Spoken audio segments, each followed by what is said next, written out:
మన ముకుందాలో లాంగ్ హారాల పండుగ నవంబర్ 8 నుంచి 16 వరకు ఫ్లాట్ 9.99% VAతో వివరాలకు సంప్రదించండి. నమస్కారం. కార్తీక పురాణం 25వ అధ్యాయంలోకి వచ్చాం. అంబరీషోపాఖ్యానం చెప్పుకుంటున్నాం మనం. ఈ బ్రాహ్మణులందరినీ ఈయన అడిగాడు, ఏం చేయాలి అని అడుగుతుంటే న్యాయంగా విచారించి ఇలా చెప్తున్నారు. ఓ అంబరీష్ మహారాజా, నీకు ఇప్పుడు రెండు పక్కల నుంచి కంఠపాశ రజ్జు ప్రాప్తమైంది. ఇది నీ పూర్వ పాతకం వలననే సంభవించింది. ఈ విషయమందు మేము నిశ్చయించుటకు సమర్థులము కాము. పారణను ఆపితిమా హరిభక్తికి లోపము కలుగును, పారణ చేయించితిమా దూర్వాసుడు శాపమిచ్చును. కనుక ఎట్లయినను నీకు కీడు రాక తప్పదు. అందువలన దేనికి నీవు ఒప్పుకుందువో ఆలోచించుకుని నీవే నిశ్చయించుకోను. డిసైడ్ ఆన్ యువర్ ఓన్ అంటున్నారు. సొంతంగా నిశ్చయించుకో. భూసురులు చెప్పిన మాటలను విని రాజు వారితో తన నిశ్చయాన్ని ఇట్లా చెప్పాడు. ఏం చెప్పాడు? ఓ భూసురులారా, విష్ణుభక్తిని విడిచుట కంటే భూసుర శాపము కొంత మంచిది. భగవంతుణ్ణి విడిచిపెట్టడం కంటే శాపాన్ని స్వీకరిస్తాను నేను. దైవాన్ని మాత్రం విడవలేదండి. ఇప్పుడు లోకం ఎట్లా అయిందండి? దైవాన్ని మార్చేసుకుంటాం మనం. అస్సలు చేయకూడని పనే అది. ప్రపంచాన్ని వదిలేసినా పర్వాలా, దైవాన్ని మాత్రం వదిలిపెట్టకూడదు. నేను ఇప్పుడు కొంచెం జలం చేత పారణ చేయుదును. ఈ జలపానము భక్షణ మగును. అది భక్షణ మగునని చెప్పి ఉన్నారు కాబట్టి ఇక్కడ శృత్యర్థ బోధక ప్రమాణం కాబట్టి జలపారణం చేత ద్వాదశి అతిక్రమణ దోషం రాదు, విప్రతి తిరస్కారము లేదు. ఇలా చేస్తే దూర్వాసుడు శపించడు, నా జన్మాంతర పాతకం కూడా నశిస్తుంది అని చెప్పి రాజు ఎట్లా నిశ్చయించేదంటే, జలం తీసుకుంటే తీసుకున్నట్టు అవుతుంది కానీ తిన్నట్టు కాదు, తిననట్టు కాదు, తీసుకున్నట్టు అంతే. జలము చేత పారణ చేసెను. ఇంతలో దూర్వాస మహాముని వచ్చి అతి కోపంతో నేత్రములతో దహించేవాడిలాగా అంబరీష మహారాజును చూసి చెబులకు వినశక్యము గాని కఠినతరమైన వాక్యాన్ని ఇట్లా పలికాడట. ఆయన వచ్చేసాడు. ఈ నీళ్ళు తాగాడు, ఆయన వచ్చాడు. ఓ రాజా, అతిథినిగా వచ్చినటువంటి నన్ను విడిచి శాస్త్ర మర్యాదను వదిలి ధర్మభంగకారిణి అయిన దుర్బుద్ధితోటి నువ్వు ద్వాదశీ పారణమును చేసితివి. స్నానమాచరించక భుజించువాడు మలభోజియగును. ఇతరులకు పెట్టక తానొక్కడే భుజించిన వాడు పాపభోజి అవుతాడు. అతిథిని రమ్మని పిలిచి తాను ముందు భుజించిన వాడు వాడికంటే అధముడు. వాడు అశుద్ధములో ఉండేటువంటి పురుగు వలె మలాసి అవుతాడు. ఆత్మార్థము వంట చేసుకున్నవాడు పాపాన్ని భుజిస్తాడు. అతిథి కోసం వండించి తానే భుజించిన వాడు పాపముల పరంపరని భుజించిన వాడగును. అగ్నిపక్వమైనది కానీ పక్వము కానిది కానీ పత్రము కానీ పుష్పము కానీ ఫలము కానీ పాలు కానీ అన్నమునకు బదులుగా ఏది భుజించబడునో అది అన్నమే అగును. నీవు అంగీకృతమైనటువంటి అతిథిని నన్ను వదిలి దుష్టబుద్ధి కలవాడవై అన్నప్రతినిధిని చేసినావు. బ్రాహ్మణ తిరస్కారివైన నీవెట్లు హరిభక్తుడవు కాగలవు? ఓరి మందుడా, ఎప్పుడైనా నువ్వు బ్రాహ్మణులను తిరస్కారం చేయవచ్చునా? నీకు హరి దైవం ఎట్లగును? అతని యందు నీ భక్తి ఎట్టిది? బ్రాహ్మణ విషయమందును హరి విషయమందును నీకంటే పాపాత్ముడు ఇంకొకడు లేడు. అనగా నీవు బ్రాహ్మణుడైన నన్ను వదలి భుజించదు గనక నీవు బ్రాహ్మణ తిరస్కారివైనావు. బ్రాహ్మణ తిరస్కారము చేతనే బ్రాహ్మణ ప్రియుడైన హరిని కూడా తిరస్కరించిన వాడవైతివి. ఓ రాజా, ఇప్పుడు నన్ను తిరస్కరించటం ఎట్లా ఉందంటే, నీ మదం చేత నీ పురోహితుని తిరస్కరించినట్లే. నువ్వు ఆయన తిరస్కరిస్తే ఎట్లాగో నన్ను తిరస్కరించినా అంతే. నీవు ధర్మాత్ముడవని పేరు పెట్టుకొని ధర్మ మార్గములను నశింపచేయుచున్నావు. ఓరి పాపాత్ముడా, ఈ భూమి యందు పుణ్యాత్ముల పాలిట నీవెట్లా ప్రాప్తమయ్యావు? భూమి అంతా పుణ్యాత్ములతో ఉంటే నువ్వు పాపాత్ముడవైన నువ్వెట్లా రాజు అయ్యావు? నువ్వెట్లా చక్రవర్తి సార్వభౌముడు కదా అయినా ఎందుకయ్యావు అని అడుగుతున్నాడు. అనగా నీవు రాజువు గనక పుణ్యాత్ములు నిన్ను ఆశ్రయించవస్తారు. నీవు దుర్మార్గుడివి గనక వాళ్ళని బాధిస్తావు. కాబట్టి నీవు ధర్మ కంటకుడు అవుతావు. దూర్వాసుడు ఇట్లా గట్టిగా ఆయన అరిచి కేకలు పెడుతుంటే అంబరీషుడు భయపడి నమస్కారం చేసి పాదాలు పట్టుకుంటున్నాడట. పట్టుకుని ఇలా ప్రసన్నుని చేసుకోవడానికి ఇట్లా ప్రార్థించాడయ్యా, నేను పాపుడను, పాపకర్ముడను, పాప మానసుడిని కూడా. నేను శరణు వేడుతున్నాను, నన్ను రక్షించు అన్నాడు.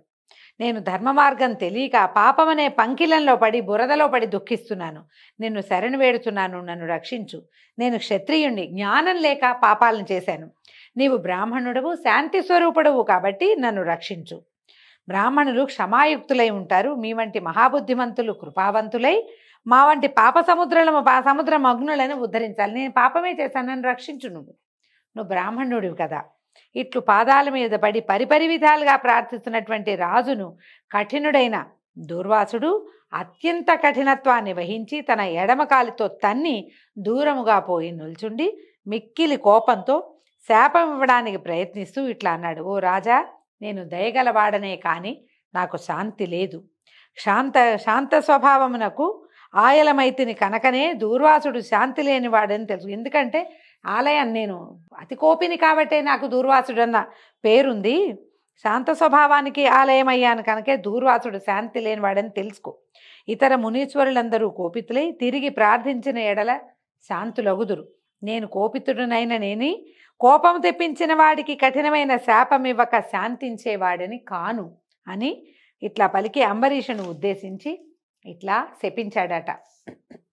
ఏమన్నాడు, నేను శాస్త్రార్థవేదిని గనక జలముతో పారణ బ్రాహ్మణుని కంటే ముందు చేసితివని గర్వంతో, అంటే ముందే నేను పారణ చేశాను బ్రాహ్మణి కంటే ముందు అనే గర్వంతో ఉన్నావు కాబట్టి నీకు ఈ 10 జన్మలు వస్తాయి అని చెప్పి 10 జన్మలందు గర్వము పొందదగింది ఒక్కటి కూడా లేదు కనుక గర్వించిన వాడికి గర్వభంగకరాలైన 10 జన్మల్ని ఇస్తున్నానని భావం. ఇట్లా ఏమన్నాడు, నువ్వు మత్స్యాని వైపోవు, కూర్మాని వైపోవు, వరాహాని వైపోవు, వామనుడి వైపోవు, వికృతముఖుడి వైపోవు, బ్రాహ్మణ అతి క్రూరుడైన బ్రాహ్మణుడివికా, జ్ఞానసూర్యుడైన క్షత్రియుడివికా, దయాసూనుడైన బ్రాహ్మణుడివికా నువ్వు అని ఇన్ని మాటలు, నువ్వు అదైపో అని శపించేశాడు. ఎన్ని రకాల స్వరూపాలు పొందమనో శపించాడు. ఇట్లా 10 శాపాలను ఇచ్చింది.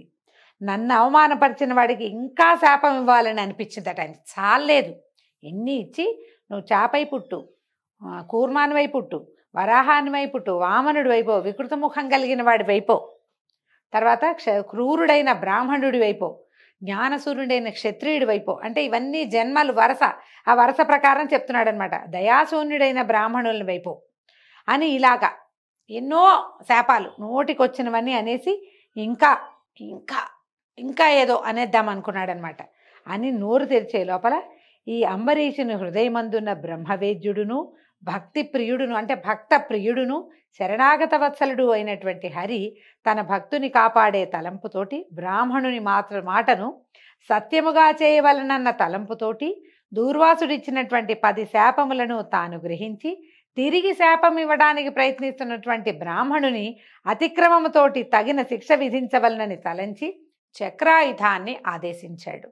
తర్వాత అంతలో ఆ చక్రము కోటి సూర్యకాంతితో ప్రకాశిస్తూ జ్వాలలతో మండుచుండగా నోరు తెరుచుకొని దూర్వాసునిపైకి వచ్చింది.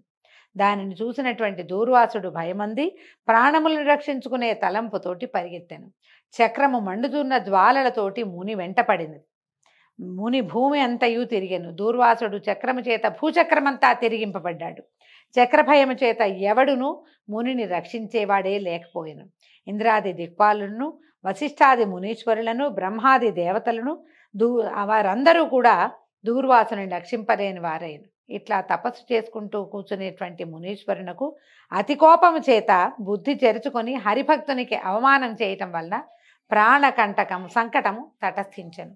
ప్రాణ సంకటం, ఈయన పారిపోయాడు, అక్కడికి ఇక్కడికి పరిగెత్తాడు. ఎక్కడికి పరిగెత్తినా అతనికి రక్షణ లభించలేదు. జ్వాలలతోటి మండుతున్నటువంటి 1000 పళ్ళు కలిగిన సుదర్శన చక్రము హరిభక్తుణ్ణి రక్షించే తలంపుతోటి హరిచేత ఆజ్ఞాపింపబడి దూర్వాసుని వెంట పరిగెత్తింది అనమాట. ఆయన పరిగెత్తాడు, చక్రం కూడా పరిగెత్తింది. దీంతో ఈరోజు 25వ అధ్యాయం పూర్తయిందండి. ఏ విధంగా చక్రస్వామి నుంచి దూర్వాసుడు రక్షింపబడ్డాడో రేపు ఉదయం 26వ రోజు పారాయణలో తెలుసుకుందాము. నమస్కారం.